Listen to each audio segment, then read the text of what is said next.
शिक्षक बहाली के बाद सक्षमता 3 का होगा आयोजन। पैसों की मांग से शिक्षा विभाग में चयन चरम पर। इसको लेकर विभाग ने लिया संज्ञान और प्राण जनरेटर संबंधी आवेदन जिला शिक्षा कार्यालय द्वारा किया जा रहा है रिजेक्ट।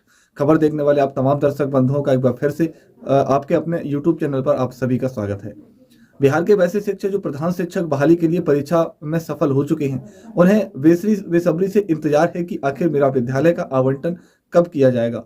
साथ ही साथ तो वैसे भी नियोजित शिक्षक हैं जिन्हें भी बेसब्री से इस बात का इंतजार है कि हमारी सक्षमता 3 की परीक्षा का आयोजन आखिर कब किया जाएगा। और वही शिक्षा विभाग में इन दिनों पैसों की मांग चरम पर है, जिसको लेकर शिक्षा विभाग की ओर से संज्ञान लिया गया है और कार्रवाई की प्रक्रिया भी प्रारंभ कर दी गई है। साथ ही साथ दोस्तों, विशिष्ट शिक्षकों के प्राण जनरेट संबंधी जहां एक तरफ आवेदन की प्रक्रिया जारी है, वहीं जिला शिक्षा कार्यालय के द्वारा शिक्षकों के आवेदन को रिजेक्ट भी किया जा रहा है। इन तमाम बिंदुओं पर विस्तार पूर्वक चर्चा करने से पहले मेरी गुजारिश है, आपने अभी तक चैनल को सब्सक्राइब नहीं किया है तो चैनल को सब्सक्राइब करिए। दोस्तों, बिहार के वैसे शिक्षक जो प्रधान शिक्षक बहाली के लिए सफलता प्राप्त कर चुके हैं, साथ ही साथ प्रधानाध्यापक बहाली के लिए भी पीएससी की परीक्षा में सफलता प्राप्त कर चुके हैं, उन्हें बेसब्री से इंतजार इस बात की है कि हमारा विद्यालय का आवंटन कब होगा और मैं कब नए पद पर योगदान करूंगा या फिर करूंगी। क्योंकि दोस्तों, काउंसलिंग की प्रक्रिया भी संपन्न कराई जा चुकी है। अब सिर्फ एक ही प्रक्रिया बाकी रह गई है, वह है नियुक्ति पत्र वितरण। इसके संबंध में बड़ी खबर सामने उभर कर आई है और यह खबर माननीय शिक्षा मंत्री डॉक्टर सुनील कुमार के से जुड़ा हुआ है।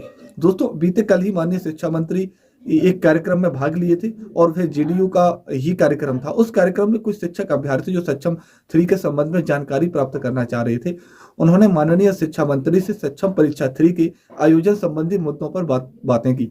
उनसे सवाल किया गया कि सक्षम 3 का बेसब्री से ढेर सारे शिक्षक इंतजार कर रहे हैं, आखिर शिक्षा विभाग द्वारा सक्षम परीक्षा 3 आयोजन कब किया जाएगा ताकि शिक्षक का राजकर्मी का सपने साकार हो सके।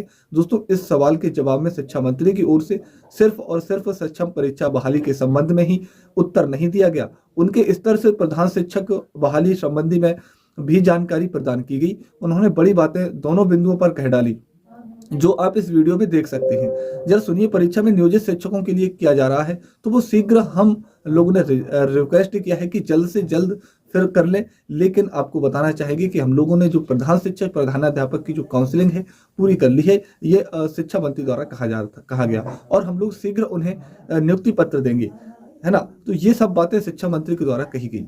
इस बयान से स्पष्ट हो चुका है कि प्रधान शिक्षक के अभ्यर्थियों को बहुत ही जल्द नियुक्ति पत्र प्रदान कर दिया जाएगा।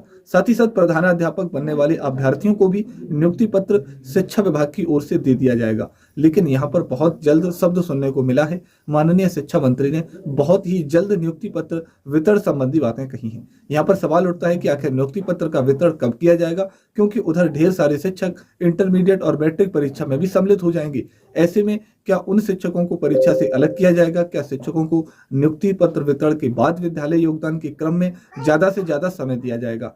दोस्तों, एक तरफ जहां आप सभी को मालूम है कि इंटरमीडिएट परीक्षा के लिए विज्ञों की प्रतिनियुक्ति प्रारंभ कर दी गई है, इसके लिए प्रथम लेटर जारी भी कर दिया गया है, शिक्षकों को मुहैया भी करा दिया गया है। वैसे भी अभ्यर्थी हैं जो प्रधान शिक्षक परीक्षा में सफल हो चुके हैं और उन्हें भी परीक्षा ड्यूटी लगी है।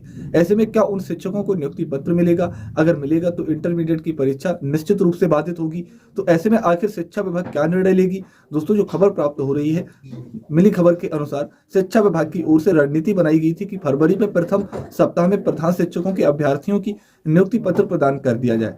साथ ही साथ प्रधानाध्यापकों के अभ्यर्थियों को भी नियुक्ति पत्र फरवरी महीने के प्रथम सप्ताह में ही मुहैया करा दिया जाए। लेकिन जहां परीक्षा आयोजित है, निश्चित रूप से अगर इन तमाम अभ्यर्थियों को नियुक्ति पत्र प्रदान किया जाता है तो शिक्षा विभाग को 2 बिंदुओं पर कार्य करना होगा, तभी इन अभ्यर्थियों को नियुक्ति पत्र प्रदान किया जा सकता है। अन्यथा मार्च महीने में ही इनको नियुक्ति पत्र प्रदान कर दिया जा सकता है। तो शिक्षा विभाग को नियुक्ति पत्र प्रदान करते ही वीक्षक के रूप में प्रतिनियुक्ति अभ्यर्थियों को विषय के मुक्त कर देना होगा। उसके बाद ही यह शिक्षक अपने अपने आवंटित विद्यालय योगदान कर सकते हैं, क्योंकि योगदान देने के लिए अधिकतम शिक्षा विभाग की ओर से 10 या 15 दिनों का समय ही दिया जा सकता है।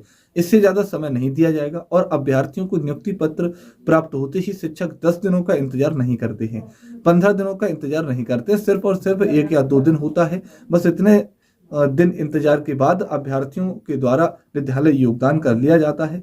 तो ऐसे में यह भी संभव है कि शिक्षा विभाग के द्वारा फरवरी के प्रथम सप्ताह में प्रधान शिक्षक और प्रधानाध्यापकों को नियुक्ति पत्र मुहैया कराया जा सकता है। और रह गई बात तो परीक्षा की, तो उन्हें विषय के कार्य से मुक्त करते हुए अन्यत्र विद्यालय में योगदान हेतु विरमित किया जा सकता है, क्योंकि यहाँ पर विरमित शब्द ही जुड़ा हुआ है। इन शिक्षकों को भी विरमित किया जाएगा, क्योंकि पहले से यह सभी के सभी अभ्यर्थी शिक्षक के रूप में कार्यरत हैं और दूसरे नीति पर शिक्षा विभाग को कार्य करना होगा। तो फरवरी महीने को दरकिनार करना होगा। तमाम अभ्यर्थियों को 1 महीना यानी फरवरी महीना निश्चित रूप से इंतजार करना पड़ सकता है, क्योंकि फरवरी महीने में तमाम परीक्षाएं समाप्त करा ली जाएंगी। और रह गई बात तो मार्च महीने की, तो मार्च के प्रथम सप्ताह में अगर अभ्यर्थियों को अगर नियुक्ति पत्र मुहैया कराया जाता है तो उसके बाद उन्हें 15 दिनों का समय दिया जाता है। तो संभावना यह जताई जा रही है कि उसके बाद वह अभ्यर्थी विद्यालय योगदान करेंगे और नए सिरे से नए सत्र से नए विद्यालय का संचालन प्रारंभ करेंगे। वहीं दोस्तों, इन दिनों शिक्षा विभाग के अंतर्गत पैसों की मांग चरम सीमा पर पहुंच गई है। जहां पहले तो पदाधिकारियों के द्वारा पैसों की मांग की जाती थी शिक्षकों से, लेकिन अब तो शिक्षा विभाग के पास वैसी भी शिकायतें प्राप्त हो रही हैं जिससे छात्र छात्राओं से पैसा मांगने की बात कही जा रही है।